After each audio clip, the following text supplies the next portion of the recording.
Live stream is started. Sergeants, can you start your recordings? Recording to the PC on the way. Cloud recording started. Backup is rolling. Good morning, and welcome to today's remote New York City Council hearing of the Committee on Environmental Protection with COVID Recovery and Resiliency. At this time, would Council staff please turn on their video? Please place electronic devices on vibrate or silent. If you wish to submit testimony, you may do so at testimony@council.nyc.gov. That is testimony@council.nyc.gov. Thank you. Chair, we are ready to begin. Thank you. Thank you and good morning. I am Jim Gennaro, Chair of the Committee on Environmental Protection, and I am delighted to be holding a joint hearing with the Council's Subcommittee on COVID-19 Recovery and Resiliency, which is chaired by my good friend and great colleague, Francisco Moya. Our two committees are holding an oversight hearing on New York City's COVID-19 wastewater testing pilot program. In response to the COVID-19 pandemic, the Council passed Local Law 28 of 2021, which required DEP, in consultation with the Health Department, to create a pilot program to test the city's wastewater treatment plants for the presence of SARS-CoV-2, the virus that causes COVID, and to submit the results of the program in the form of a report to the City Council. With COVID, it makes sense to know all that is knowable, to try to get ahead of it, try to prepare for the next mutation of the disease, and to develop research and detection protocols that can be applicable to other diseases as well. The Local Law 28 mandate to test New York City wastewater is based upon the assumption that any substance introduced by humans into the sewer system that remains stable in wastewater can be used to calculate the original concentration of COVID in a given population. In the past, this framework has been used to calculate the prevalence of drug use, the prevalence of Tamiflu use during the 2009 influenza pandemic, and to monitor the prevalence of certain diseases. Because viruses don't grow outside of host cells, changes in concentration of viral particles in wastewater can be used for detection of new viral outbreaks, the emergence of new viral strains, and potentially be extrapolated to determine the extent of infection in a given population. 3 weeks ago, right on time, DEP submitted the report mandated by Local Law 28 titled, and I quote, "Analysis of the Effectiveness of a Pilot Program to Monitor SARS-CoV-2 in the Presence CoV-2 presence in wastewater in New York City," close quote. We thank DEP and the Health Department for their dedicated efforts in producing this report and for the valuable contribution they have made to adding to the growing body of COVID science. DEP will review the findings of this report at today's hearing. Overall, it appears that the pilot was highly effective in developing New York City's capacity for wastewater-based epidemiology and has allowed DEP to establish methods of measuring SARS-CoV-2 levels, detecting SARS-CoV-2 variants in wastewater, and to develop the necessary relationships with academic, state, and federal partners to undertake this work in the future as needed. Using this methodology, DEP has been able to detect the Alpha, Gamma, Beta, Delta, and Omicron variants. These variants continue to be monitored, but are spreading now at lower levels in the United States. There is also an Omicron subvariant known as BA2, which is present in nearly half of the states in the country and is 1.5 times more transmissible than the original Omicron strain, which is most ominous.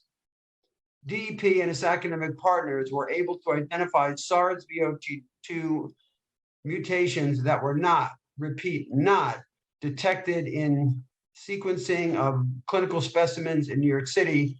And by clinical specimens, I mean when people go to have a COVID test at a facility.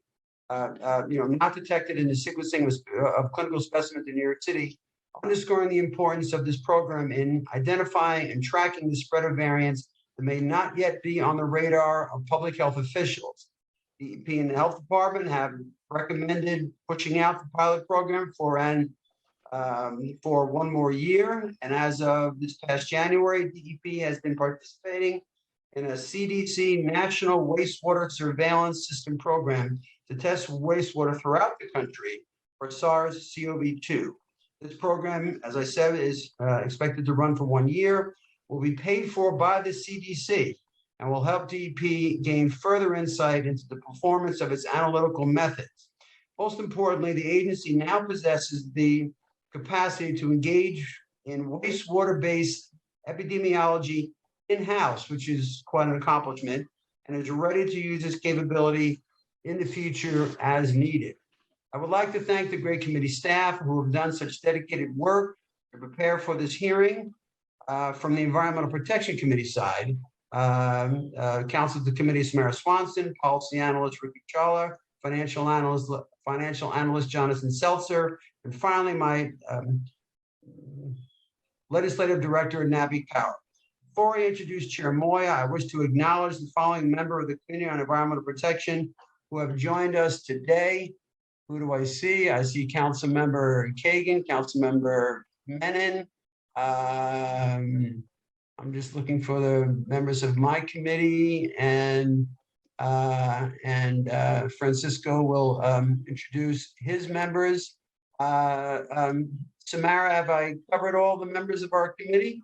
I think I've gotten I think you've gotten the committee members. I just want to make sure I did that. And so I thank these committee members for their presence and their welcome participation in this hearing. It is now my privilege to introduce my esteemed colleague, Chair Francisco Moya, for his opening statement. Thank you, Chair Gennaro. Good morning, everyone. I'm Councilmember Francisco Moya, Chair of the Subcommittee on COVID Recovery and Resiliency. I'd like to start off by thanking my good friend and Queens boy, Chair Gennaro, for all the great work that he's done, as well as my colleagues for being present here today on a very important hearing. We're here today to discuss COVID-19 testing in wastewater in New York City, its utilities, and how we're going to be looking forward as a city with this.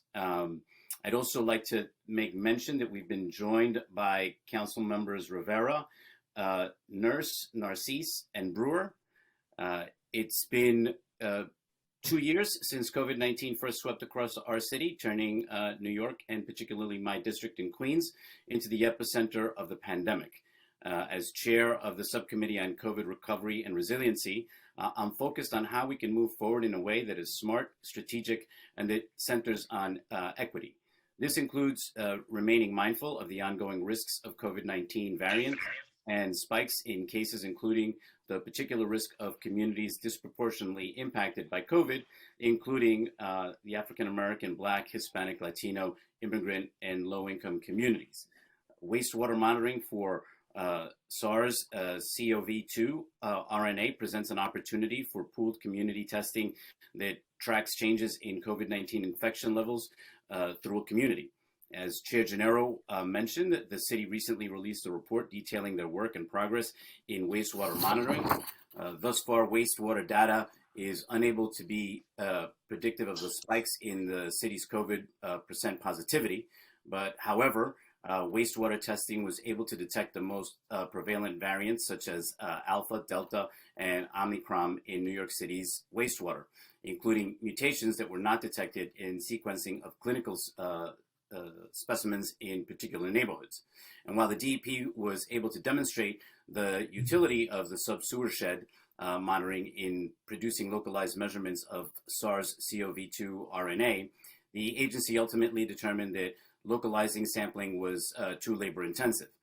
With that information, some of our main questions today are, what does all of this mean for our city going forward?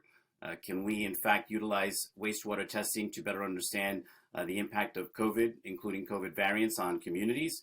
Is there potential benefits here and ways to utilize this work to stay ahead of the next spike in cases?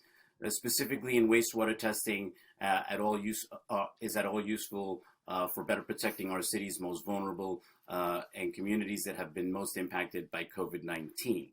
And with that, I want to again thank Chair Gennaro, as well as the Committee on Environmental Protection for joining the hearing today. And I want to thank the subcommittee staff for their great work on this issue. As always, the committee counsel, Herbani Ahuja and Sarah Liss, policy analyst M. Bulkin, finance analyst Lauren Hunt, and my chief of staff, Megan Taddeo, and communications director, Carolina Valencia. And with that, I'd like to turn it over to the moderator so that we can go over the procedures for the hearing. Thank you so much. Thank you, Chair Moya. Before we turn it over to the moderator, I heard you recognize Council Member Nurse, who was a member of my committee. I neglected to recognize her during my statement. Because she is my chairperson on the Department of on the Committee on Sanitation and Solid Waste. I have to. I really want to do right by her and recognize her myself. But thank you, Francisco, for letting me know about that. And as you said, we'll turn it over to the moderator for further instructions, and then we can proceed.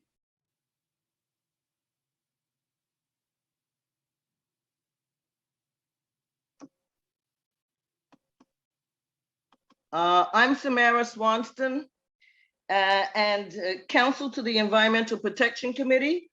Welcome to this hearing of the Environmental Protection Committee. Before I begin, I want to remind everyone that you will be on mute until you are called on to testify, when you will be unmuted by the host. I will be calling on panelists to testify. Please be aware that there could be a delay in muting and unmuting, so please be patient. Please listen for your name to be called. I will be periodically announcing who the next panelists will be. We will begin with testimony from the administration, which will be followed by testimony from members of the public. During the hearing, if council members would like to ask a question, please use the Zoom raise hand function, and I will call on you in order. We will be limiting council member questions to 5 minutes, including responses.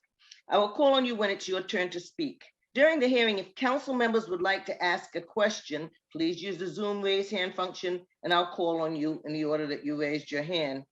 And now I would like to hand it off to the administration. I'm going to deliver the oath to the administration, and I'm going to call on each of you individually to record your answers, to be followed by your testimony. So please raise your right hands.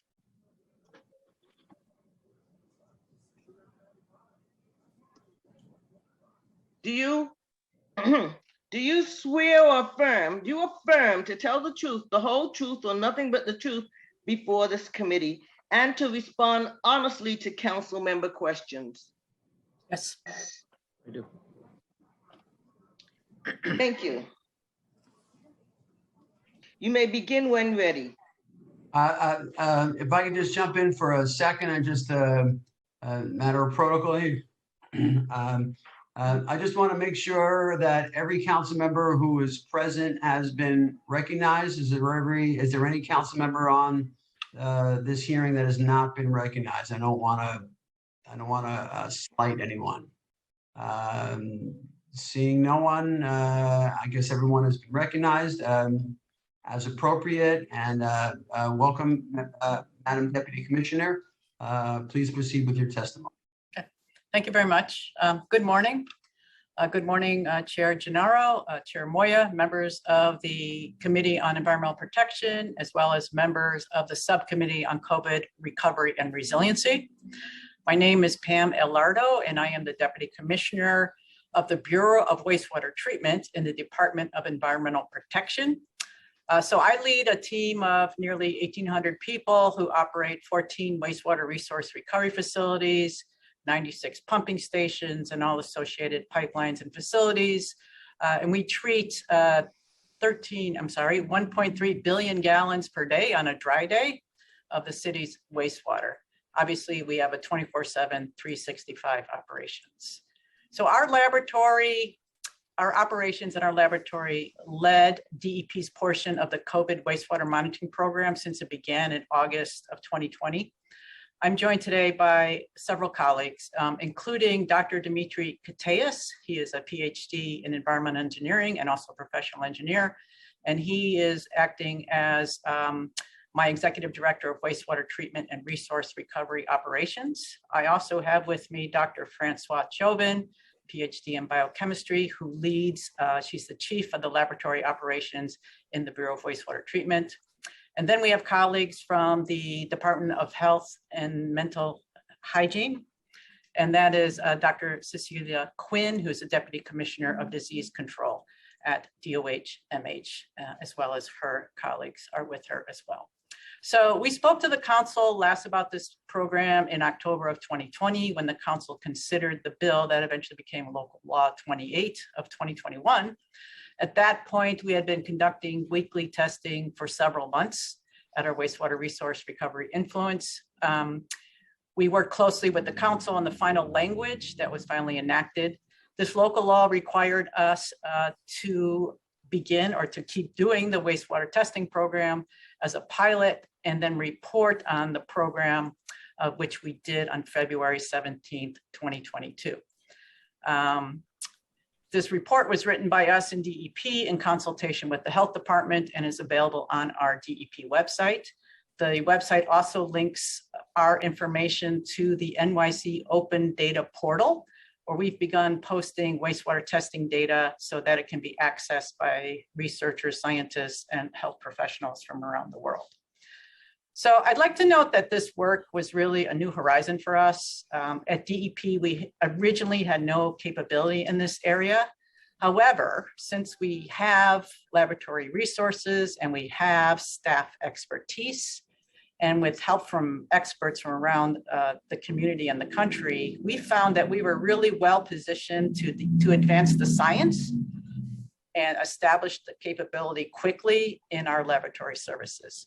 So therefore, we diverted time and resources to develop and implement this capability within the city.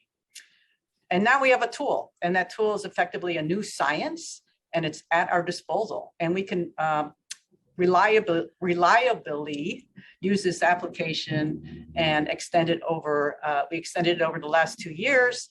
And thanks to the efforts that we've taken, we've become a leader in the national and global communities.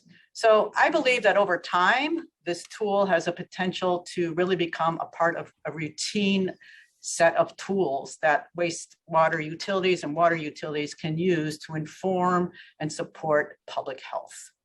So our wastewater testing program, as I mentioned, started in the spring of 2020 after COVID-19 pandemic began in New York City. We were testing for the genetic material, the RNA in SARS-CoV-2, and that's the virus that causes COVID-19. We started doing this twice per week at each of the wastewater resource recovery facilities, each of the 14. That sampling effectively covers the entirety of New York City. So that data set, once it collected, we sent it to the health department, where it serves as one of the several data streams that they use to inform them about COVID-19 and its tracking in the community. In the early days of the pandemic, we were engaging with national experts, including academic researchers from the City University of New York, CUNY, also New York University, Stanford, University of Michigan, and other leading wastewater utilities across the country. We continue to work with CUNY and NYU today. These partnerships are really valuable, and they help us identify and refine our testing methodologies. We have used the same collection and analysis, the analyses processes since August of 2020. While the legislation's pilot program was concluded, the testing program continues. So we're continuing to do the sampling and analysis. And because this has been such a focused effort in the field, it's quite amazing that developing this new branch of our capability typically would take several years. But with the staff that we have, the expertise, and working with our partners across the city and nationally, we were able to really accomplish a lot in only 24 months. The advances have been remarkable. However, the tools are still developing and we still have a lot to learn. In order to ensure that DEP and the health department retain our leadership role in the utilization of this tool, we will continue to support the effort that's being led nationally by the Centers for Disease Control and Prevention. And that research and development activities are advancing to fully recognize the potential of this new technology.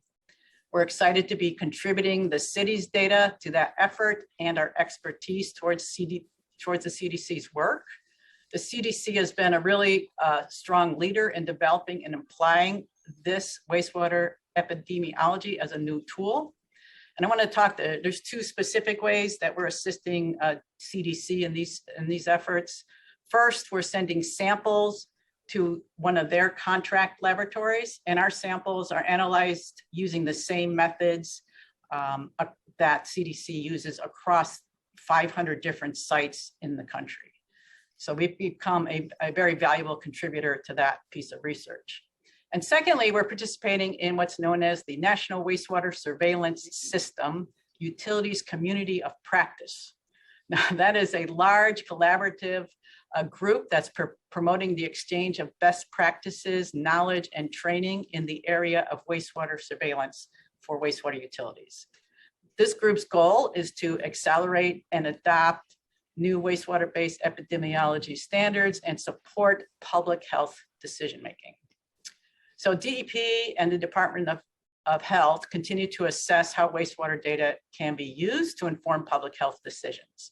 The data that we collect at DEP is not a crystal ball. The wastewater data alone cannot be used to precisely predict infectious waves coming or dictate how the city should respond. I understand that at the health department, there's an existing robust system they have for this purpose, which includes COVID testing and reporting in the community, genome sequencing of actual individual patients, and further surveillance.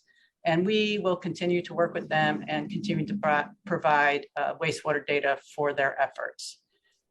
So nonetheless, the initial data from the wastewater pilot shows the potential for wastewater data to be used and to be harnessed as another important tool in the toolbox for public health. Okay, so this is really a burgeoning scientific field. It could potentially be used to identify future disease outbreaks and trends or other signals of public health interest. We have the capability now, and we're encouraged about how far this program has come in just 2 years. We're optimistic about how it might be helpful in the future, and we look forward to continuing our collaboration with the health department and other experts in the field. Again, I'm really happy to take this opportunity to testify today, and I'd be happy with my colleagues at my side to answer any questions you may have. Thank you. Thank you very much, Madam Deputy Commissioner, for your good testimony. Staff has informed, I just want to do a little bit of housekeeping and recognize some of my esteemed colleagues who've joined us. Councilmember Narcisse, who I believe was here from the beginning, was not recognized. It is my privilege to recognize Councilmember Narcisse.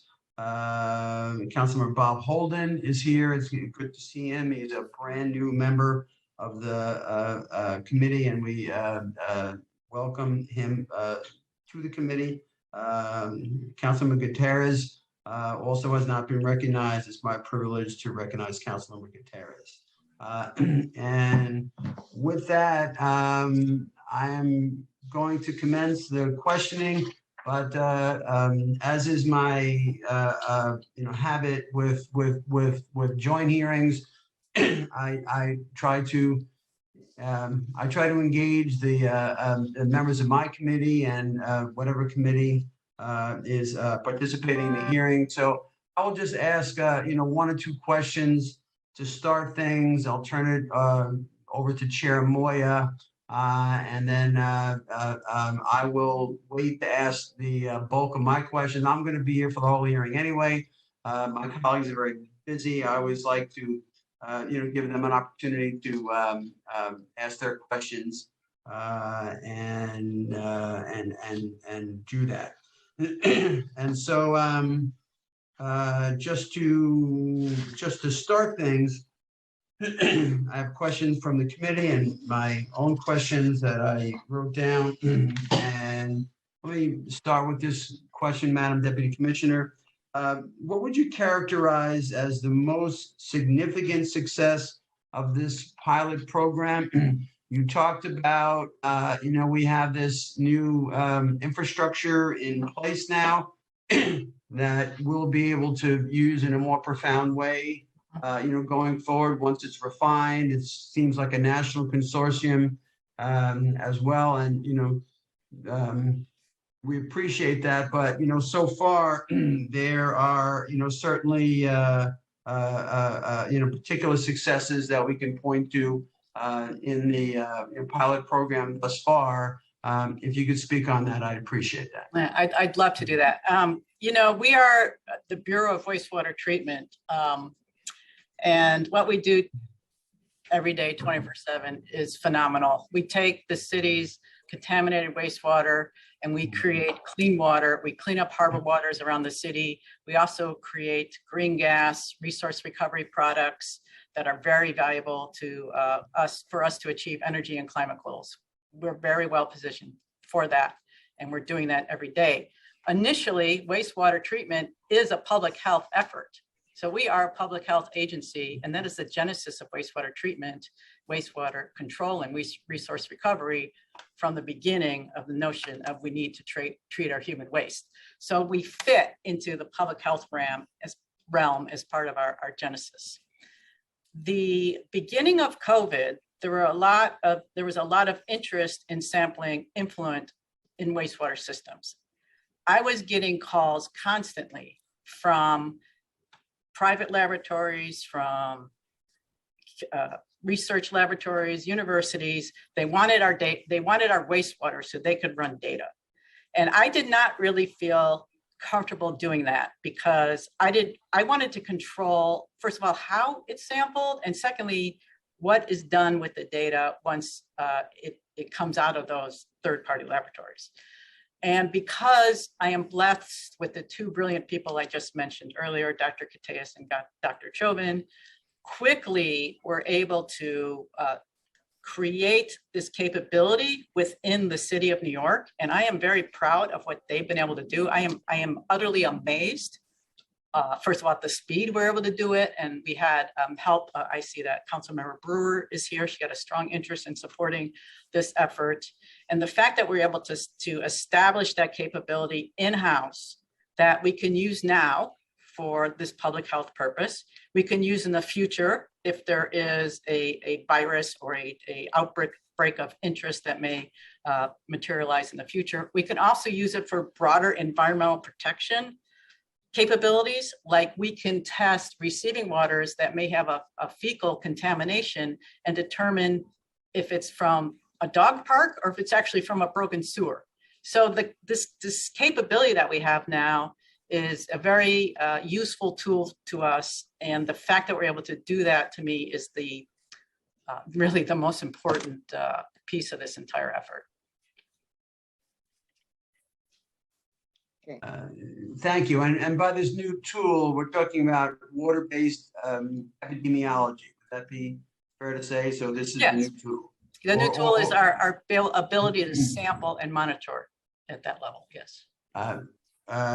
Great. Are there any other representatives from the administration who are here to answer questions that wish to elaborate on the Deputy Commissioner's answer that I just on the question that I posed to the Deputy Commissioner? Anyone else from the administration who has something to add to what the Deputy Commissioner said? And okay, so what I want to do now, because as I said, it's not my way to filibuster the hearing and ask all my questions up front. I can ask my questions towards the back end. I'm going to turn it over to Chair Moya for whatever questions he may have. I'm sure that he has. And Samara, and it'll be up to you then, Samara, to engage other council members at which to ask questions, and you'll be doing that as the moderator. Is that right? That's Okay. So with that, thank you, Madam Deputy Commissioner. I will return for more questioning, but as I said, I wish to engage the other members of both committees, and I recognize Chair Moy for questions. Thank you, Chair. Thank you for the time. Deputy Commissioner, good to see you. I got a couple of questions, and then like Chair Gennaro said, we'll turn it over to the rest of the members of the committee. But is there any utility to finding out 2 weeks or more later that a COVID-19 variant has appeared in the wastewater treatment system? Yeah, I want to kind of get to the genesis of that question. There's a lot of this 2-week thing that is spoken about, and I do think it has some origins in some early sampling that was done back at the very beginning of COVID, perhaps in Europe. And so I'd like you to clarify your question a little bit, because can you just kind of just give me a better idea, because then I could turn you to the best person to answer. Well, no, I'm just looking to find out, based on what we had read, that if you're sort of that time period of the 2 weeks or more, are you able to see any of the COVID-19 variants that are coming into the watershed treatment system? Okay. Well, I would first like to turn this question over to Dr. Cateas to give you a little background on the relationship between our data and how it works with public health. And then I'd like the public health Deputy Commissioner, Dr. Quinn, to follow up with that. So Dimitri, do you mind? Certainly. Sorry to interrupt. I'm actually just going to jump in. Unfortunately, we couldn't hear anyone's response to the oath other than Deputy Commissioner, so I'm just going to administer it very quickly now. To affirm to tell the truth, the whole truth, and nothing but the truth, and to respond honestly to council member questions. Yes. Thank you so much. And Dr. Quinn, can we unmute you so we can hear your response as well? I'm unmuted. Yes, and I just wish to jump in for a second. I don't know if she was recognized, but I wish to recognize that Councilmember Williams has joined the hearing. Perfect. And then Dr. Chauvin, can we unmute you to hear your response as well? Yes. Perfect. Thank you. And Dr. Quinn, just say yes or I do. Yes, I do. Perfect. Okay. Sorry to interrupt. Go back to your response. Thank you. Thank you. And I'm going to start by saying that there's really two elements to the work we do.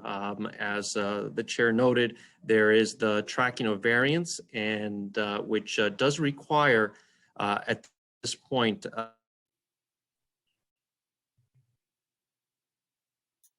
we lose him? Froze. I think he froze. Actual concentrations of the overall viral RNA that we're targeting, which takes approximately 3 days to obtain results from using our current technology. Now, the utilization of that data, I will have to turn it over to Dr. Quinn from DOHMH in terms of how that data could potentially be utilized. Thanks. Let me first start by just acknowledging the excellent collaboration that we've had with DEP on this development of this wastewater epidemiology capacity for the city of New York. I really echo all of the things that Deputy Commissioner Alardo mentioned when you were asked about the accomplishments of this pilot program. These are really important capabilities that have a lot of potential.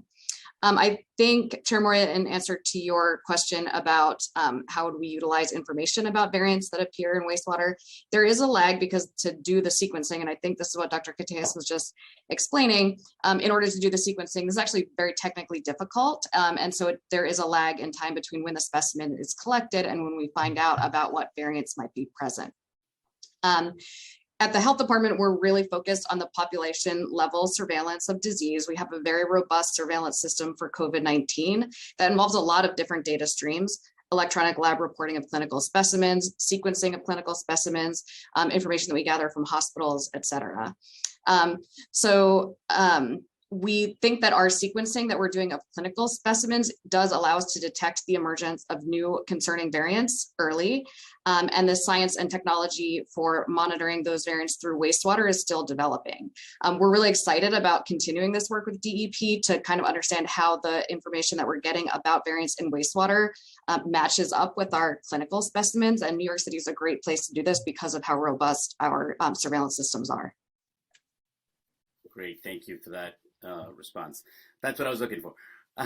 Is DEP currently undergoing wastewater testing for SARS-CoV-2 virus? Yeah, so the base SARS RNA is what we are monitoring in our influence. Dr. Cateas mentioned from the day we take a sample to the day we get the results, it's 3 days through our PCR machine. That's for the SARS-CoV-2 RNA. For it to be determined further about the variants or the mutations, that's, I think, what Dr. Quinn was just touching on. That is a genetic sequencing step. And this is where another 2-week thing comes in. And so that takes about 2 weeks. It's not done by us. It's done by our academic partners who have the technology and the capability of doing that. So that's the additional piece that we have from the data we collect. There was a recent article that was reported that a new Omicron subvariant BA2 was doubling in New York, according to the New York State Department of Health. Has the state communicated any additional risks of this subvariant at all? I think that would be best suited by Dr. Quinn to respond to. Thanks. Yes, so we are keeping an eye on this BA.2. It's a sublineage of the Omicron variant, meaning that it's related to the Omicron variant that just caused this large surge of cases in New York City and New York State during December and January. We monitor all of the variants of concern, and in fact, like all of our sequence data that we do on clinical specimens informs how we're understanding what different strains of SARS-CoV-2 are circulating in the human population in New York City. We do see that early information is indicating that BA.2 is more infectious than other sublineages of Omicron, and it's growing in proportion. That's one of the things that lets us know that it might be more infectious. At the same time, within New York City, we have not seen an overall increase in cases, probably because of the high level of both vaccine-induced and infection-induced immunity in New York City, having had a lot of people recently infected. And so we're continuing to closely monitor this through our existing surveillance system that I touched on a little bit earlier. Got it. And so what are the resources that the department, would the department need to make wastewater testing for detectable COVID-19 variants a permanent process here? My perspective is that we can, with the right resources, retain the tool for collecting the samples, preparing the samples, and running them through the PCR machine for the RNA test. We, as DEP, cannot do the genomic tests that subsequently have to get done to do the identification of the variant. That is outside of our current capability, and I don't think it'd be a good investment because our partners are doing that for us. Okay. And then I just want to ask the 2 more questions, and then I'll turn it over to my colleagues. The department decided to continue the study for an additional year. What does the department hope to gain from an additional year of study? And would an additional year start from April 18th, 2021, the end of testing period from the Right. pilot study, or would it be an additional year from the publication of the study? And I can repeat that again if you got it. If you didn't get it. Okay, I'd have to check, with the precise budget area there. But what I understand is we're funded through the end of this calendar year. Okay. That's at our current, we've diverted the resources and dedicated enough resources till the end of this calendar year. Okay. And who else besides the CDC would have access to the information gained from the continuation of the study? Well, right now we've got, we're in a huge community. I'm really amazed at how this community pulled together overnight. And we had, Dimitri and Francois from my team on webinars like 24/7 over, multiple time zones when this science was being refined to the extent that it is today. So it's really amazing that we were able to pull that together. And you have to tell, because I was so excited about explaining that, you have to repeat your question because I didn't quite answer it. Sorry. No, it's okay. Is anyone else besides the CDC going to be able to have access of the information gained from the continuation of the study? Yeah, so those academic partners and the community we're in, and now with the CDC information, and I talked about the community of practice group within the CDC that we're part of, we're sharing that everywhere all the time. And I think there's a lot of value with that. And just continuing that is helping advance the science and really making, the utility of this tool something that could grow to even be a better benefit. Great. And would the DEP actually consider publicizing a follow-up report after the additional year of study? I do like bragging about what we do. So I would, as we're going, whenever the time is right, I think, it kind of depends on what happens next and when is it an important time to put this together. There's been a lot of peer-reviewed research that got spit out in the last couple of years over this. So I think it's an ongoing effort that is still retaining its value to date. Great. Well, and the information from the CDC assisted study be disaggregated by county, sewer shed, or sewer treatment plant?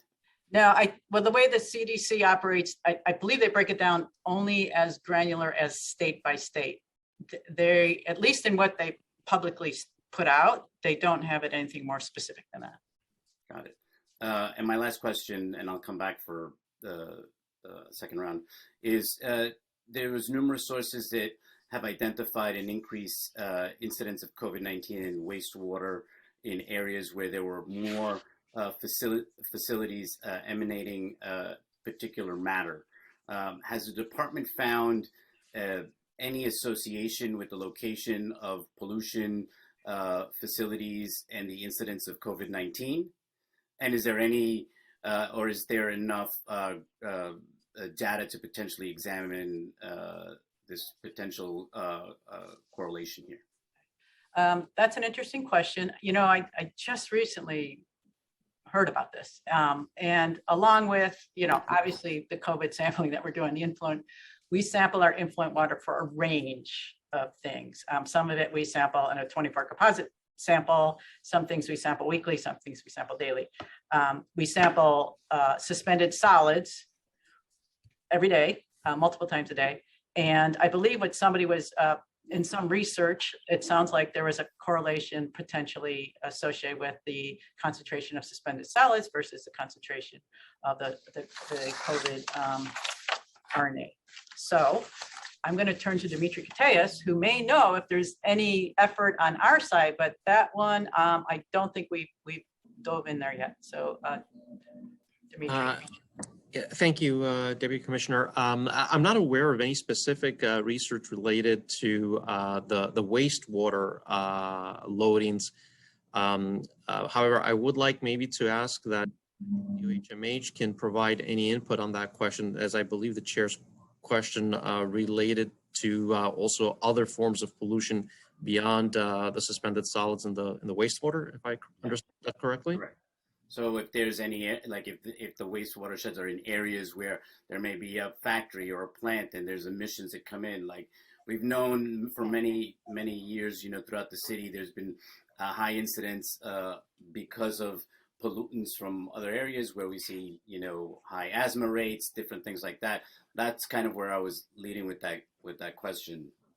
And also, if I could just piggyback on top of that, because I heard the same thing as well. I think what we're really talking about here is particulate matter, and that could just, whether the particulate matter in areas of the city that emit particulate matter have some predisposition towards COVID for like a variety of factors, or whether the presence of particulate matter in the effluent somehow has an effect on the ability of that effluent to be, to reveal more in terms of the COVID that's in there.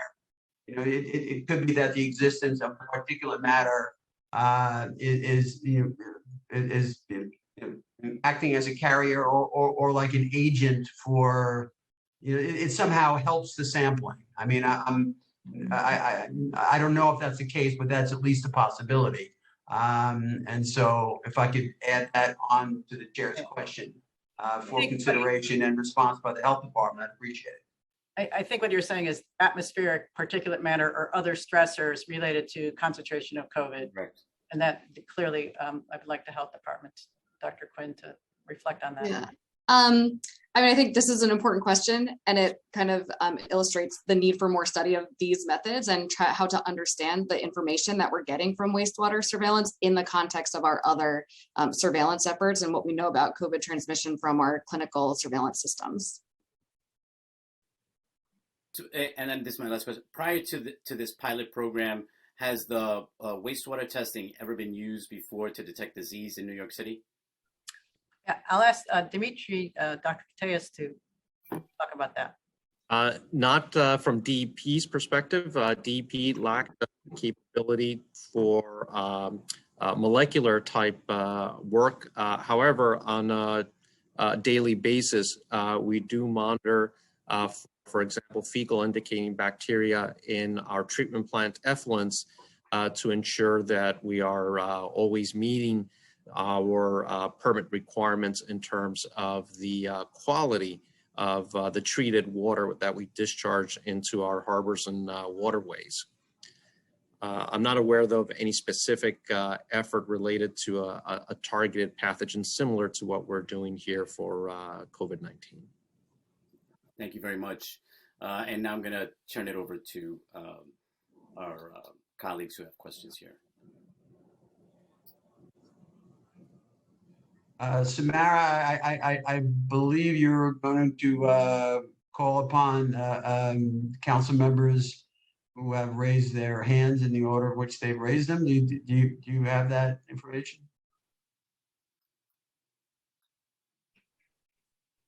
Gail Brewer. Starting time.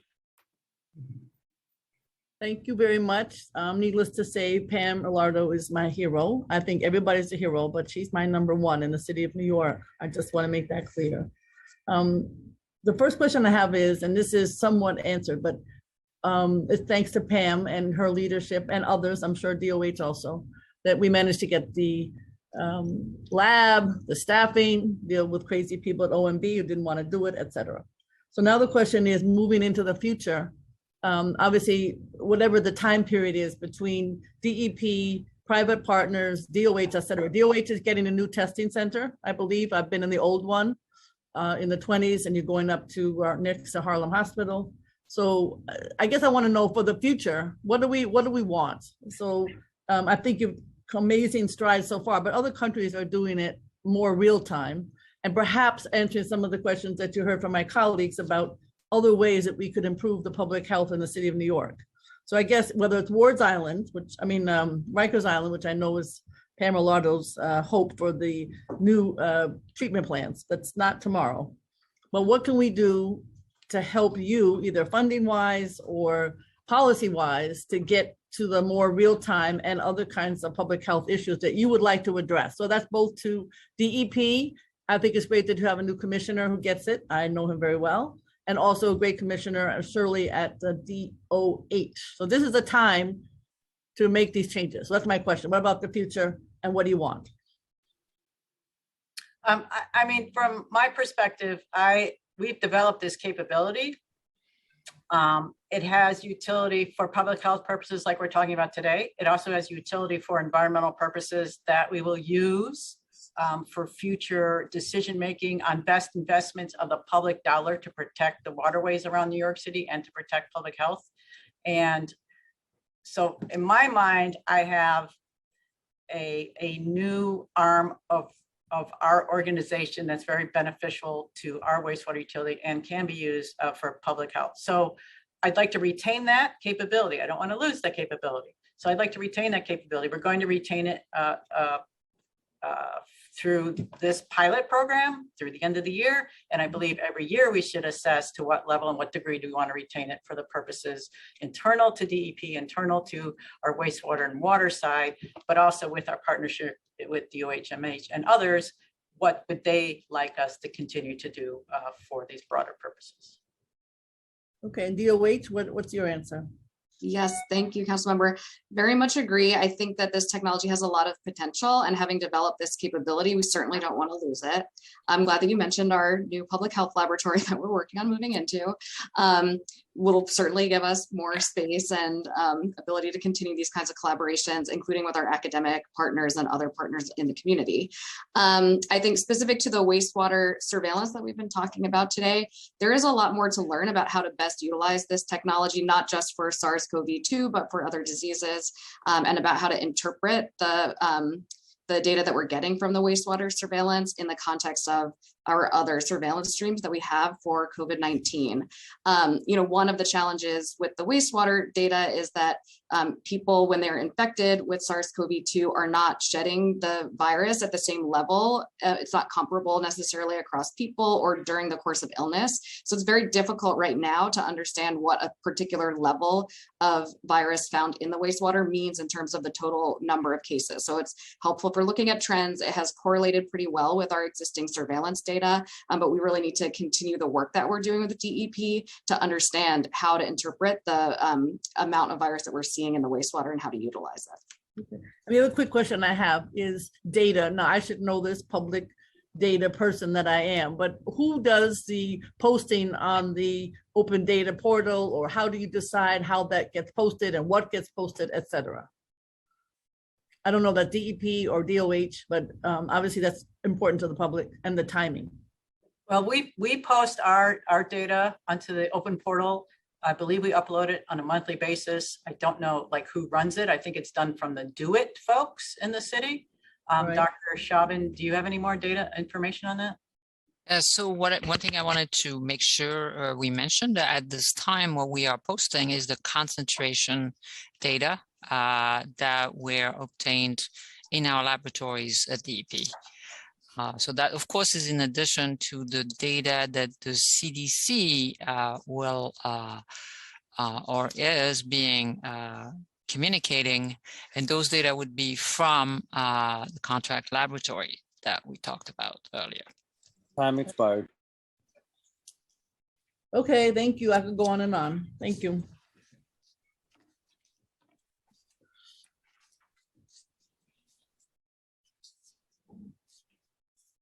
We can't hear the committee council. I don't think. We have a, You're muted. Samara, you're muted. I think she got it. Okay, No, Nope. you muted yourself again. yeah. Unmute know what, yourself, I mean, Samara. Do you want me to call on the council member? I think council member Narcisse is up. Starting time. There you go, councilwoman. Good afternoon or good morning. Good afternoon at this time. Thank you for all the information, Commissioner, and all my team. Thank you, Chair Moyer and Chair, I'm missing my chair, General. Thank you for the work. I have a waste pump that I buy my place, which is Pattagate pumping station. That's been a problem for for many, many decades since I was a teenager, the smell and everything else, but I'm gonna bypass that. Last summer, DEP uncovered 4 previously undiscovered COVID variants, which proved to be antibody resistant. What funding is being provided to continue researching and exploring our wastewater plants? And if more needed, since we're all here, are DEP employees working in this condition adequately protected? Do they have their PPE? Because that was a big concern, that they need to stay safe and get this important work done, because they have to get their work done, right? Treated wastewater is then released into local waterways, right? What precautions are being taken to ensure that COVID-19 is not being released into public waterways? How sure are we that this is not occurring? Thank you for your time. Oh, and thank you for that great question, or double questions there. You know, with every new disease that's discovered, the first thought that goes in my head is this disease transmissible in the wastewater? Because it all comes to us. I've got amazing individuals day in, day out, 24/7, working with collecting and treating that wastewater to produce clean water and valuable green resources from it. Every single, you know, when MRSA came out, and, you know, anytime there's, you know, even when earlier in my career, when HIV was a concern, the first thing we do as a wastewater community is look at that question. Is it transmissible in the wastewater? So with the COVID, when this became known a couple of years, I think more than a couple of years ago now, that is the first thing the research community did. And luckily and fortunately, the presence of the RNA in wastewater shedded from individuals is there. You can monitor it, you can detect it, but the transmissivity to the wastewater worker, to somebody who might be next to a pumping station or in a bathroom where somebody's using the bathroom, that is not transmissible. I remember early in the pandemic, there was an article that said, if somebody is going to the bathroom and they have COVID and you smell it, that means it's in the atmosphere. That means you're going to get sick. There was literally, I mean, it's understandable because we had a void of information. So the risk to our workers for public health, their public health, which is always a concern, number one in my mind, it's not there from the COVID transmissivity. There was another question early in the pandemic, and you just restated it to me, is like, is it released into local waterways? Again, if it were, it's not transmissible, because again, we're looking at fragments of DNA at that point.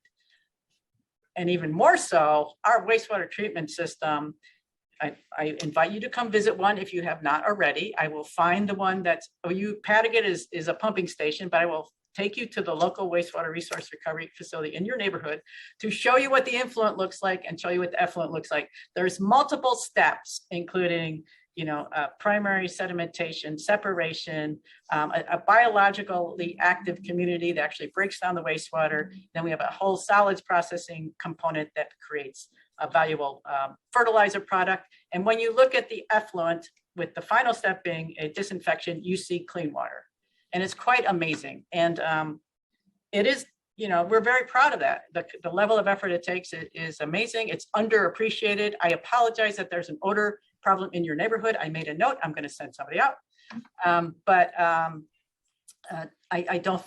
is not, as you suggested, those risks have not been, are not actual in the world. Yeah.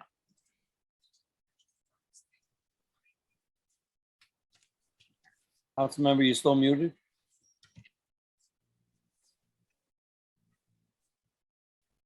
I really appreciate your work. I do. As a nurse, I'm always wondering, and I would love to visit. It's a great concern. Can you imagine without your work, how the city will be? So you are very much appreciated by me. And I know so many of my colleagues, that's why we're here. So whatever we can do. So looking forward, and whatever you can do for all the plants, including my 46th district. And I will come and visit. I appreciate the time, and I appreciate Chair for giving me the opportunity. Thank you so much. I see we have Councilmember Menon's hands up. Starting time. Thank you so much. First of all, thank you, Chairs Gennaro and Chairs Moya, for holding this important hearing. I have a number of questions. First of all, what is DEP's breakdown of the operating costs of $520,000 over 21 months or $300,000 annually? And then attendant to that, in terms of operationally, how does DEP determine the locations where it will operate the program? And how do you make sure that we're always focused sort of on equity and in terms of those location choices? Thank you. Yeah, I appreciate the question. I don't off the top of my head have the breakdown cost for the initial setup of the program. $520,000. It included purchasing new centrifuges, a new PCR machine, reconfiguring some of our laboratory equipment, buying the consumables, the chemicals it takes to actually conduct the analysis, and then the staffing. Okay, so I can get you a breakdown of all those costs. In fact, I think Francois might be able to just send it to you right now, or if you could put it up on a chat or something, that would be possible.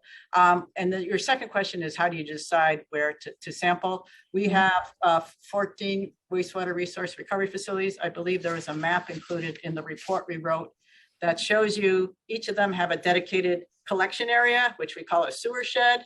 And so essentially we're covering 100% of the city in that, because most, I don't know exact percent, there's a few septic tanks still out there, but it's about 99.9% of our population is discharging to one of our facilities.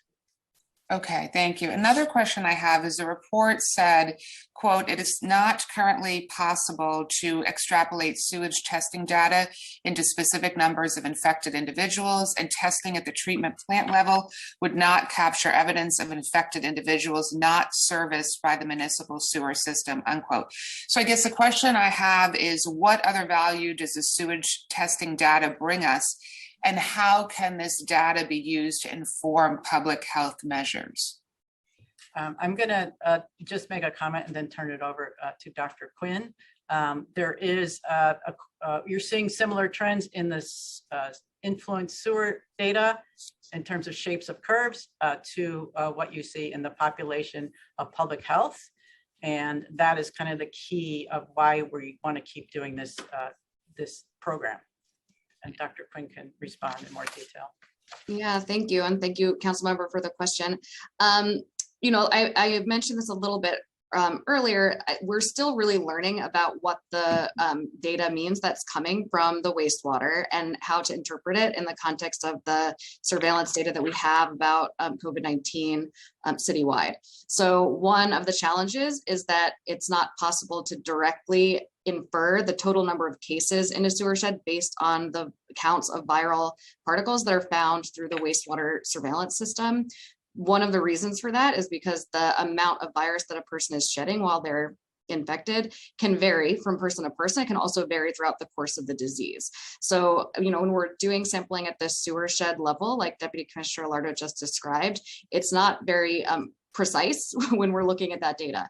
It has been pretty consistent with the surveillance data that we do have. So that's what makes me think that this is a really promising technology that we need to do further investigation on to understand best how to utilize it and in what circumstances it can really provide additional information.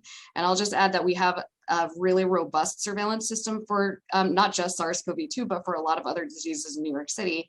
And so, we are looking at this additional tool as yet one more tool that we have to use, not just for COVID-19, but for other diseases that might become a problem in the future. Okay, great. Thank you so much. And given the gaps, I guess one last question, given the gaps in data and the lag of about 2 weeks that Chair Moya talked about between the wastewater data and the positivity data, is there any way to improve the program to analyze the data in a shorter time frame? The sampling from day of sample to day of test results that we gain is 3 days. And like I said earlier, the 2-week lag has to do with the variant, the genetic variant identification, right? So I believe our 3 days is pretty darn good because there's a sample preparation step, there's a collection step, and there's put it in the machine and get the data out step.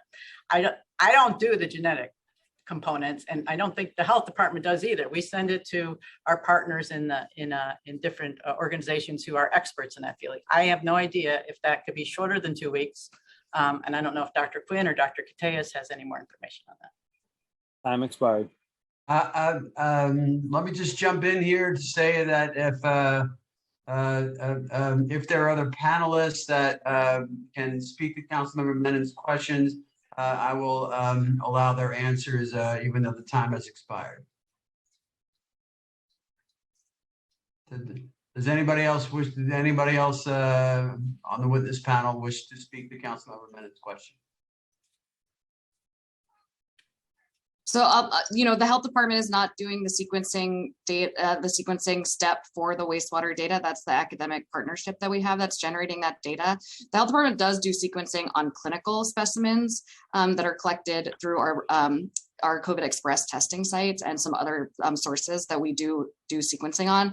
And it is a lengthy process. So, we have a delay even in our sequencing for clinical specimens as well. It's technically more complicated than just detecting the SARS-CoV-2 RNA. And so we have that, information about the presence and the amount of SARS-CoV-2 RNA in the sewer sheds much sooner than we have the variant data. At the same time, in New York City, we are sequencing a lot of clinical specimens for SARS-CoV-2, and we're sharing that data weekly on our website as well. So I think we have fairly robust surveillance for SARS-CoV-2 variants in New York City.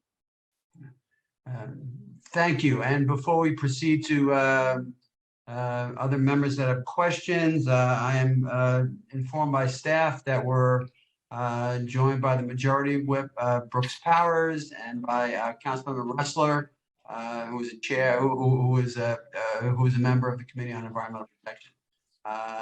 If there's any other council members that have not been recognized, please let the moderator know, and we'll be happy to recognize you. And I'll ask the moderator if there are any other council members that have questions. And I have one, but I want to wait for other members who may have questions.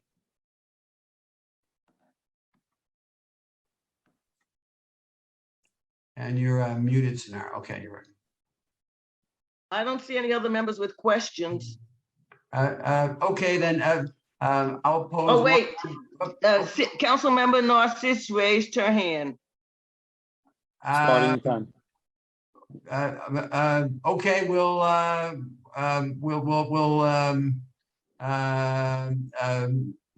do a second round for Councilmember Narcisse because I'm just going to let it go. Okay, so Councilmember Narcisse, please pose your question. Starting time. The quick question, not taking long. What are we doing in terms of meeting the inequities? Like, are we encouraging the Black and brown folks? Because I don't see them much in the, when we come to water waste, I don't see them much. Is that something that you anticipate of doing, encouraging the young folks to see for the next generation to know how do we continue doing what we're doing now, the amazing work that you're doing? Yes. So your question is on our staff and the level of diversity and reflection of our greater community in that staff itself. And we have job security. In fact, people are going to need wastewater services as long as there's people in the city. So we do have a lot of retirements. And if there's any young people watching this, please consider a career in the field of wastewater resource recovery. I have constantly, since I've been here for the last 6 years, tried to figure out ways to increase the interest among young people in our utility work. These are green jobs, they're climate positive jobs. And how do we best do that is it's challenging and it's on my mind. You talk about the level of diversity in our workforce. I've got 2%, less than 2% women in the field. And I came over here from the West Coast, did similar work there in the King County, Seattle, Washington area. We had 20%, which was pretty good. So I've been a little surprised at how small that is in our world here. I would really like to encourage diversity in our ranks and figure out programs to actually reach down into local communities, like people who live around the treatment plants and people who have an interest in anything related to science, technology, and mechanics. We can take all those types.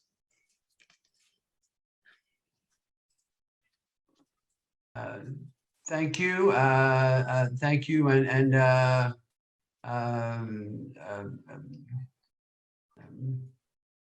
I believe Councilmember Ressler has his hand up. Samara, is he next to be recognized? Yes. Okay. Starting time. Thank you so much. Thank you, Chair Gennaro, and congratulations on your return to the Environmental Protection Committee. We're fortunate to have your great experience leading the committee. And thank you.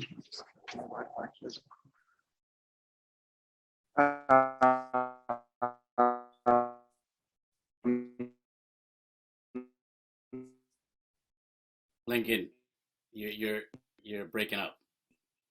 All right. So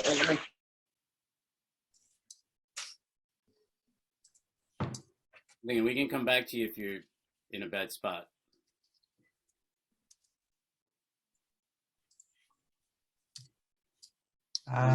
sorry, should be better now if that works. I apologize. Yep, we can hear you.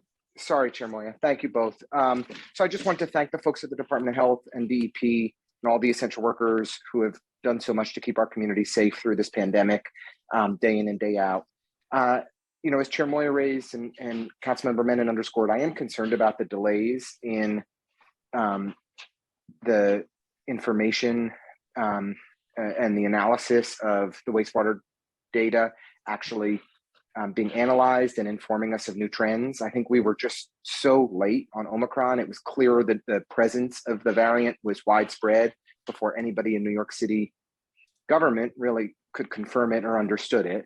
And I'll tell you more broadly, and I think this is for Deputy Commissioner Quinn, I'm concerned that as we are dramatically loosening restrictions around COVID, we are also eliminating or phenomenally reducing our testing and tracing infrastructure.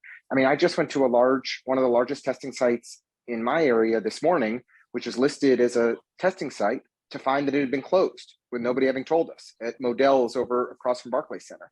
So could you provide some context? I realize it's not the core portion of the hearing, but it's certainly pertinent to the reduction in city-supported testing sites that we're experiencing right now, and how we can track and monitor the presence of new variants if we do not have adequate testing infrastructure in place.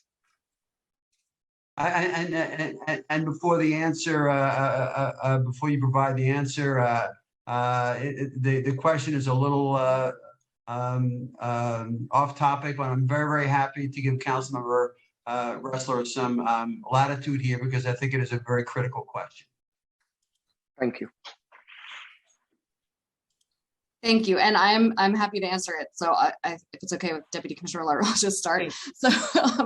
So yes, thanks for the important question. I guess I definitely want to make sure that people know that the health department was informing New Yorkers when we started to hear about Omicron circulating globally, that it would be coming to New York City, and that we expected that it would be here, that it was circulating in early December. And as we started to have more evidence of that, we were sharing that very publicly and asking New Yorkers to change their behavior at a difficult time for them to do that.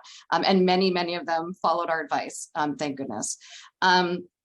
So, you know, and as I mentioned earlier, we do have very robust surveillance systems in New York City to monitor trends of COVID-19, including the different variants that are present. You know, we expect there to be less need for testing when the cases are low, because we recommend that people get tested when they have been exposed, when there's fewer people having COVID, then they have fewer exposures, but we're ready to ramp that up when we need to. At this point in the pandemic, we have a lot of different tools that we have both to monitor the pandemic and to help keep people safe. The wastewater surveillance that we're talking about today is one of the new tools that we have to help us with monitoring. It's not totally clear like exactly how to use it separately from the other sources that we have. So we need to interpret it in the context of all of the data that we have about COVID-19. We also have a lot of access to home tests that we did not have even just a few months before the Omicron surge started. So that's another change that New Yorkers are utilizing those tests to help keep themselves and their family and their communities safe. And most importantly, we have very high vaccine coverage in New York City for COVID-19 vaccine. We have many New Yorkers have chosen to become fully vaccinated. We're still emphasizing the need for vaccination, especially in the younger age groups, age 5 to 11, and also to encourage people to get their booster shots so that they remain up to date, because you were right that we are not completely out of the woods and that there could be new variants and further surges of COVID-19. And to that end, I also wanted to remind people that last week, the health department released a new alert level to help New Yorkers understand how COVID is circulating within New York City and what they can do to protect themselves and their families. This is a really important tool that's based on our existing surveillance systems that can help people know how to keep themselves safe and what to do as we move through the pandemic. That's helpful. Thank you very much, Deputy Commissioner Quinn. I'm expired. Thank you, Councilmember Ressler.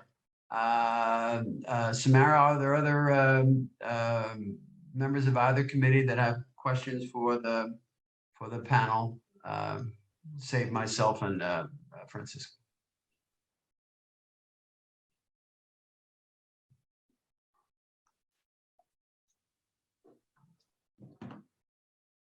Looks like there are not, and if there are, we'll certainly bring them on. But I'll take this opportunity to ask another question. And as is often the case, when I open it up to members and hold back on my own question, by the time I ask my questions, most of the questions I want to ask have been asked. So I thank the members for saving me the trouble. I want to talk about this, Madam Deputy Commissioner, with regard to the upcoming budget. You had stated in response to one of the questions that this pilot is funded in the city budget through the end of this calendar year.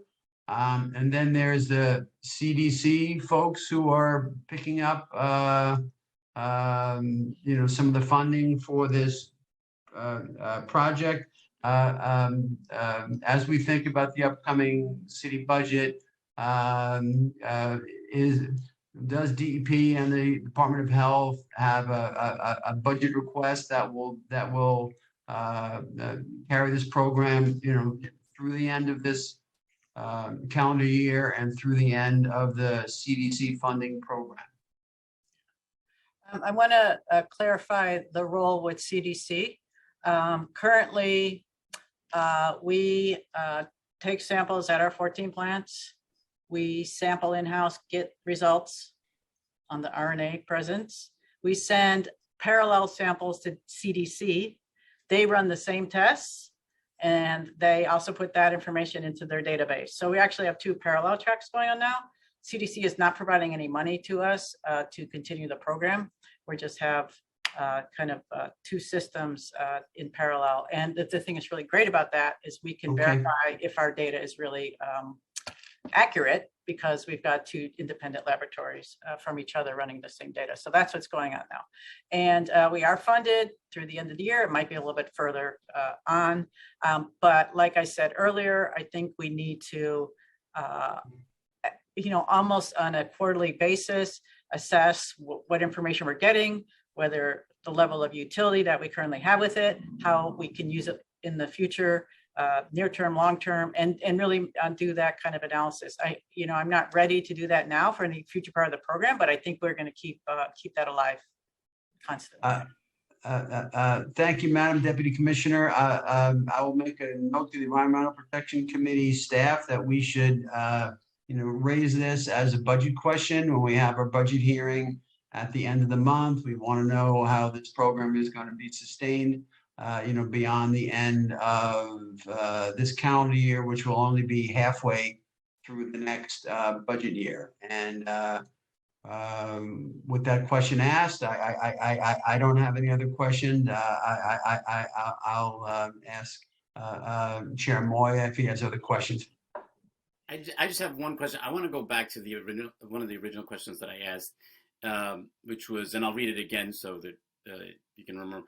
A recent article reported that the new Omicron subvariant BA2 was doubling in New York, despite the immunity from infections and vaccinations, according to the New York State Department of Health. The article further stated that as of Wednesday, wastewater sites in New York City have recorded an increase in the coronavirus genetic material over recent weeks from February 19th to March 5th. The report also indicated that the new subvariant spiked cases across Denmark and the UK. Meanwhile, New York State and the city have just recently rolled back the health requirements for school and businesses as the new subvariant is showing up. In your opinion, is this wise to remove the COVID restrictions at this time? And are we prepared for the possibility of the BA2 subvariant extending the winter surge that would be coming up as well? That is a health department question, and I'd like to pass it on. Thank you. Right. So, you know, the BA.2 has been increasing in terms of the proportion of all SARS-CoV-2 specimens that are sequenced. The proportion that is BA.2 has increased. But during that same period of time, the overall trend has been a decrease in cases. Hospitalizations are very low. Deaths have also continued to decrease. So the overall picture is one of transmission decreasing, yet at the same time, a particular sublineage of SARS-CoV-2 is increasing in proportion to the other variants that are circulating. That's probably because it is slightly more infectious or might have other competitive advantages against the other circulating sublineages. So that can be a concern that it's more transmissible. At the same time, we have high levels of immunity in the population, so that may protect against a large further surge. It's definitely something that the health department is continuing to watch very, very closely.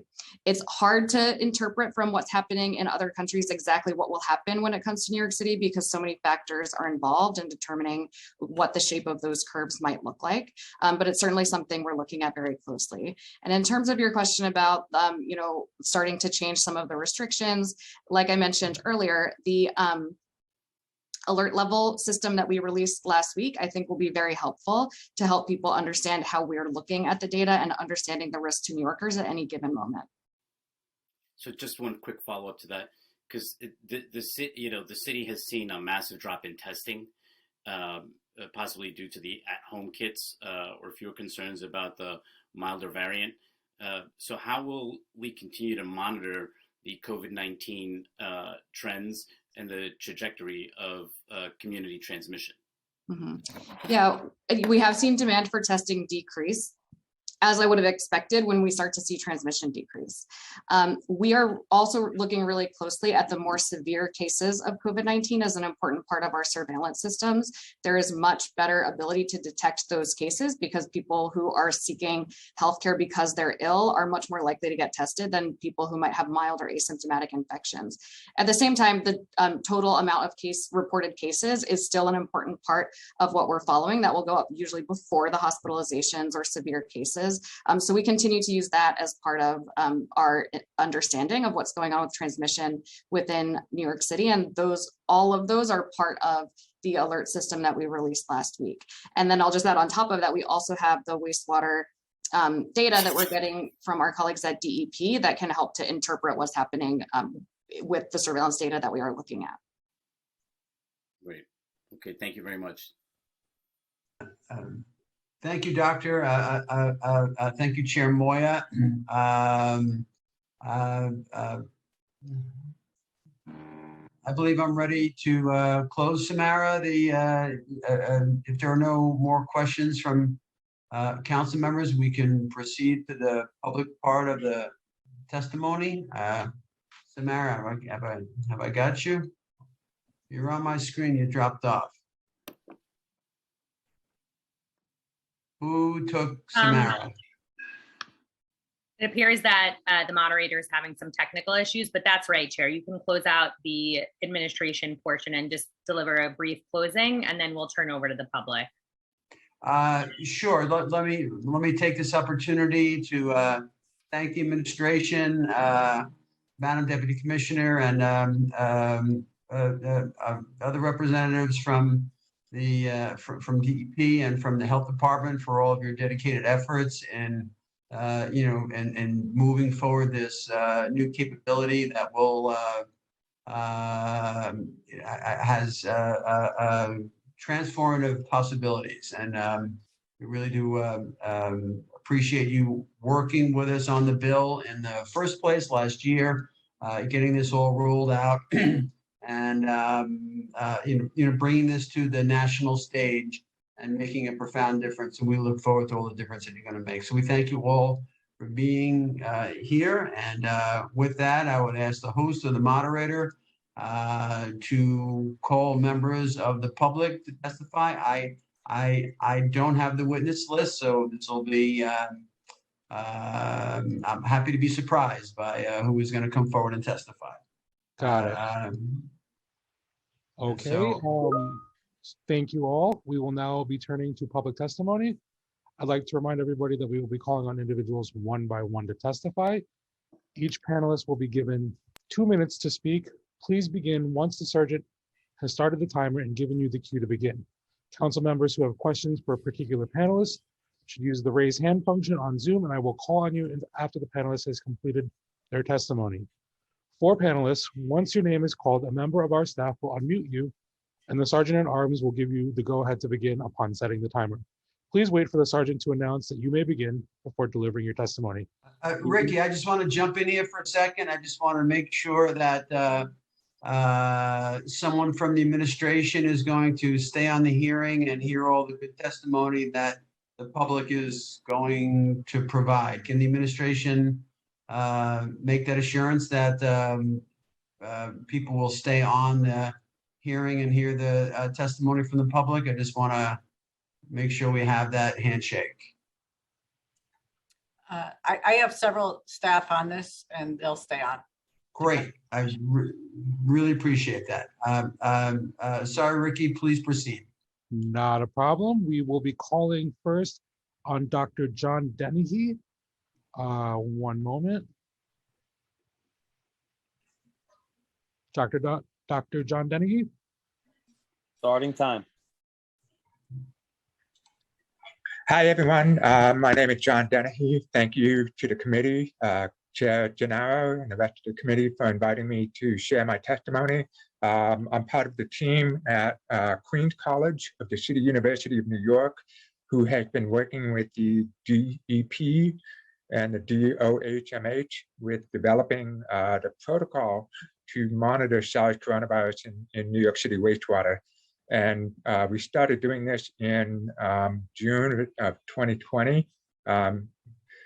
I can sincerely say that we appreciate the efforts of Pam Alato, Deputy Commissioner Pam Alato, for giving us access to the wastewater from New York City. And she basically facilitated all this work. In addition to monitoring the level of RNA in the wastewater, we have also been doing the next generation sequencing of SARS coronavirus in the wastewater, and therefore are able to identify the different variants that have been appearing, not just the major circulating variants such as Alpha, Delta, and Omicron, but additionally, we've noted a few what we call cryptic variants that have been circulating in New York City wastewater probably since the very beginning of the pandemic. I am in touch with a large community of the world's leading virologists, and we're very much concerned that these cryptic variants, which we believe are coming from immunocompromised patients, are going to be the source of what we call pi. Pi is the next letter in the Greek alphabet after Omicron, meaning that it's the next emerging variant. And our concern is, just like Omicron and possibly Alpha, that the source of this next variant will be from an immunocompromised patient. That's what we're currently monitoring. I'm happy to take any questions from the committee in this regard.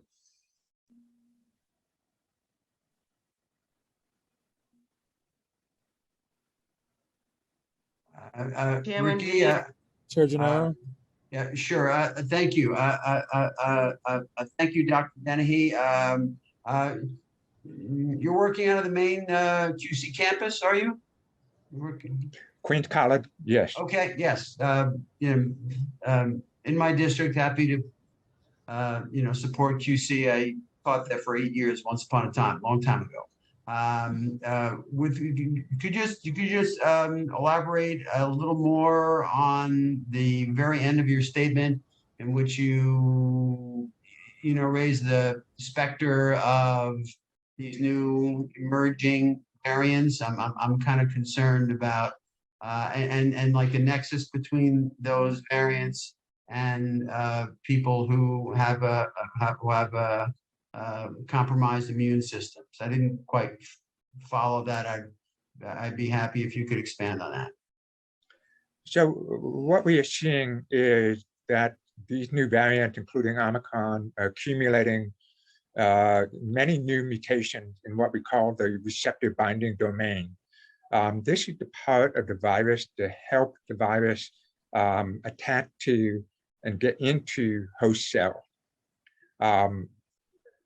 Part of what's going on is that the Omicron variant has accumulated many mutations in the receptor binding domain, which we believe has to do with evasion of the immune system. So we have a number of the different variants that have appeared, Alpha and Omicron, naturally we all know about, which have accumulated many mutations in this receptor binding domain, presumably to help them infect patients that are that are resistant to the virus, that have been vaccinated or have recovered from the virus. And we believe that these variants have originated in patients that are immune compromised. And the reason is they're immune compromised, they're not completely able to clear the virus from their system, but they can raise some immune response, which means over time, the virus will accumulate more and more infection, more and more mutation that enable them to evade the host immune system. One of the issues is that these patients are not able to clear the virus, so they have been infected for an extremely long period, up to a year. And in that time, they've acquired a number of different mutations that evade the immune system. That means they can infect new patients that have resistance to the virus from being vaccinated or have been infected with a prior variant. So that is our big concern now, is that we're going to see the next variant of concern is going to be resistant to neutralization by antibody-mediated immunity from vaccination or from prior infection. Right now, if I can kind of translate that into my own layman's perspective. So you have people who have compromised immune systems, they get infected, difficult for them to fight it off, and the virus stays in their system, and their compromised immune system is essentially like a playground for the variant to continue to mutate. It's kind of like a mutation playground. And that's so they're like a petri dish of or petri dish, I think is the proper pronunciation. So they're like a petri dish for the emergence of new variants that and this is, and of course people realize that people who have compromised immune systems are always going to be a little jammed up with regard to any kind of infection. This presents, in your view, as I understand you, threat to the population at large, because these people, unfortunately, are, giving rise to variants that could go from, themselves to others that have that may be able to evade all the measures that we have at hand right now, being vaccination or having been infected by one of the strains thus far. So they could get hit with something that we don't have a remedy for now. Is that a fair assessment of what you're stating? Yeah, so spot on. I love your metaphors, petri dish, playground. That's exactly what we're seeing. Okay, it's a little scary. It's a little scary, but we thank you for your good work, and all the more reason why we should make sure that we keep this research funded in the next city budget, which I think is one of the good things to come out of this hearing, make sure that we keep this work going. So I do have one other thing to mention, if you will allow me the time. Sure. Well, you're from Queens College, so you get a little latitude. Go ahead. Okay, thank you. The federal government announced a major budget was passed last night. Part of that included a community funding project to Queens through the Office of Grace Meng, and they've awarded us a grant to support a wastewater epidemiology training laboratory, wet lab, at Queens College with the amount funding was 1.85 million. So we're very happy to hear that. This fits much into what some of the council members were asking, and also what some of the DOH and DEP members were saying about the importance of training the next generation of scientists and researchers to have these skills to monitor wastewater. So we're very happy to hear this project has been funded. Thank you, and I'm making a note to my own legislative director, Navi, who I know is listening in. If you, Dr. Dennehy, would be willing to, welcome me for a little tour of what you're doing, I'll come over to the college and you can show me what's going on and what is going to be done with the funding from Representative Grace Meng. Is that okay? You do. I mean, I'm fully vaccinated. I'm fully vaccinated, so I'm vaccinated, boosted, the whole thing. So Nabi, make sure we make our way over to Queens College to visit with Dr. Denny and his colleagues. And thank you, Doctor, for being here and for being part of this hearing. Thank you. Moderator, next witness.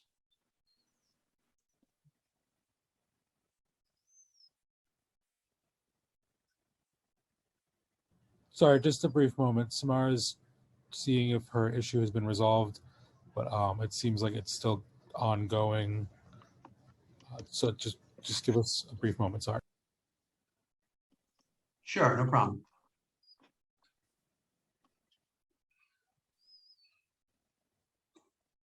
Samara, it keeps toggling on and off. I'm not sure what's going on with that.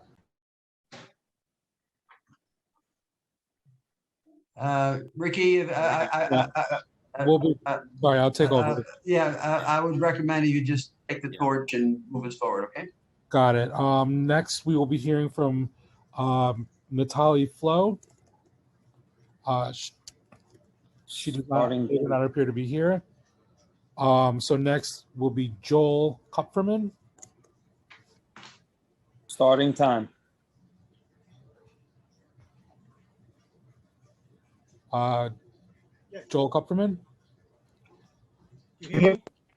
Yes. Okay, thank you very much, Chair. It's good to see you again. And You seem to be breaking up a little bit. you hear me now? Is this better? Yes. Okay. Thank you, everybody, for having this hearing. Thank you, Chair. We go back a long ways. I really commend the city for working on increased testing and monitoring. I asked that we increase the testing of water for pesticides and perethrins.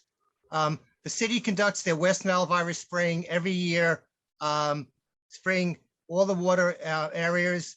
And I've just learned last week that there is no testing for perethrins that are entering the water, which are very deleterious to fish and wildlife and to the residents of New York City.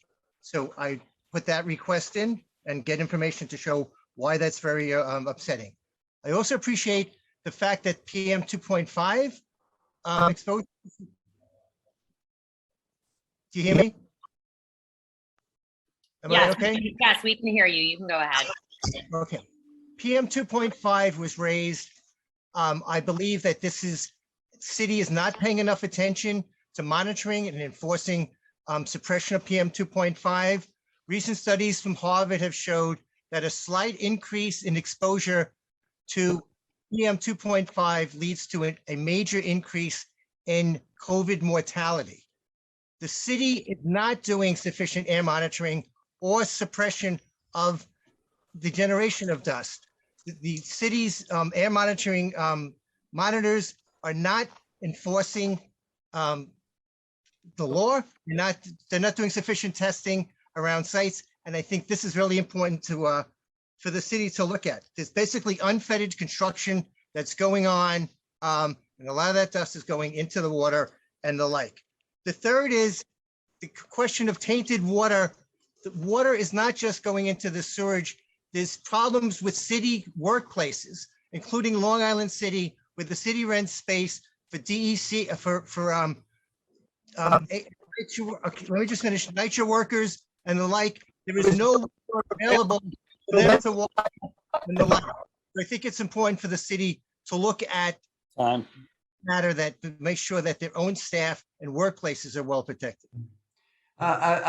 Joel, thank you for your testimony. We do indeed go back a long way. I gave you a little latitude there. You went beyond the scope of the hearing, but you raised good points regarding your first point. Your first point, if you can, write that up and get that to me. I will take that out. You talked about the PM 2.5. You talked about I forget what your first point was, but it was something that I wanted you to write up and get over to me and make sure we do something about it in the budget. So let me just ask you, like what was your first point again? Joel, you there? Water, you should test for more than just the COVID virus. There's other elements. Oh, right. Okay. Yeah. So now the city is doing the spraying of the perethrins. So I think it's right. Yeah, yes. So if you could write that up and get that to me, I will, talk about it with DEP, and also being a former deputy commissioner at DEC, which has a lot to do with that. I can raise it with them as well. But thank you for participating in the hearing. And I don't know if any other members have questions for Joel. Does not appear that anyone has their hand up. At this time, it seems that the public panel is closed, but just in case, if we have inadvertently missed anyone who is registered to testify today and has yet to be called, please use the Zoom raise hand function and you will be called in the order that your hand has been raised. Seeing none, I will pass it back to you, Chair, to give a closing statement. Sure. Thank you, Ricky. Thank you, Samara, and to all the staff. And I want to thank in a special way, as I did before, the members of the administration and members of the public, like Joel, and people working on this. The doctor from Queens College, and also this is. I think the takeaway from this hearing for me is to make sure that we, continue to fund this good science and, broaden its horizons and use this as a valuable tool as we go forward with maybe an unending, string of variants and how we can stay ahead of it. It's been a real delight to chair this hearing, to have to be doing this with Chair Moya. We're good friends, we're good colleagues, and it was great to partner on this with him. And I'm going to give him the last word. Well, thank you, Chair Gennaro. Thank you for your kind words, and once again, a great hearing, and your expertise is always so very much appreciated for us here at the Council. I just want to take the opportunity to thank the members of the public, my colleagues who are on the committees. Thank you for being here, but in particular, I really want to make sure that we acknowledge the hard work that the staff has put in to ensure that this goes smooth, and us two Queens boys look good while we're chairing these committees. So again, just a big thank you to Harmani, to Sarah, to Em, to Lauren, to Megan, Carolina, and of course to the committee council from Chair Gennaro's staff. Thank you for being the kind folks of letting us share the screen as well with you. Thank you so much. Truly appreciate it. I hope everyone has a wonderful weekend. And with that, we will close it out. And this hearing is now adjourned. Thank you. Thank you all. Recording.